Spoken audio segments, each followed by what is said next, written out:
Bonjour à tous et bienvenue à cette courte vidéo d'introduction concernant le logiciel OGMOS, l'outil de gestion de la matière organique du sol, outil qui a été développé par les chercheurs de l'IRDA, l'Institut de recherche et de développement en agro-environnement. OGMOS, c'est un outil pour anticiper l'évolution de la matière organique du sol et qui est totalement libre d'accès et gratuit. Le logiciel s'adresse principalement aux producteurs agricoles, aux conseillers agricoles, aux chercheurs, aux personnes qui œuvrent dans le domaine de l'agro-environnement ou à toute personne qui travaille pour améliorer la santé des sols agricoles au Québec. Les taux de matière organique du sol évoluent en fonction de plusieurs paramètres, dont le principal est le climat, comme vous pouvez l'observer sur la figure à l'écran.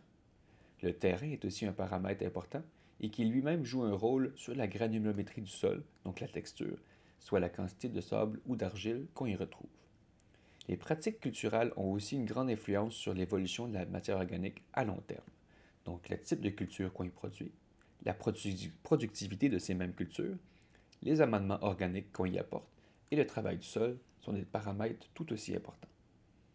L'objectif de ce projet est de prédire l'évolution de la matière organique du sol en fonction de ces paramètres avec le ICBM, soit le Introductory Carbon Balance Model.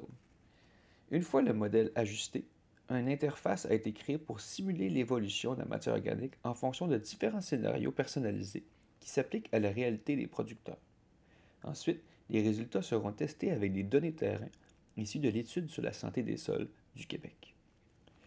Et finalement, l'outil est rendu accessible sur la plateforme GitHub où tous les accès au code, les guides ainsi que les modèles qui ont été développés sont disponibles.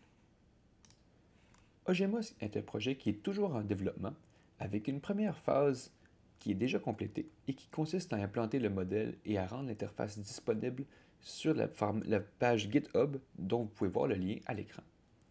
Les futures étapes visent à valider l'outil avec différents indicateurs climatiques, texturaux et de travail du sol, et d'y ajouter un paramètre de classe de drainage du sol.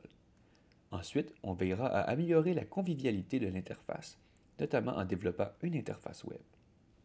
Alors je vous invite tous à regarder la prochaine vidéo où on vous expliquera en détail le fonctionnement du logiciel.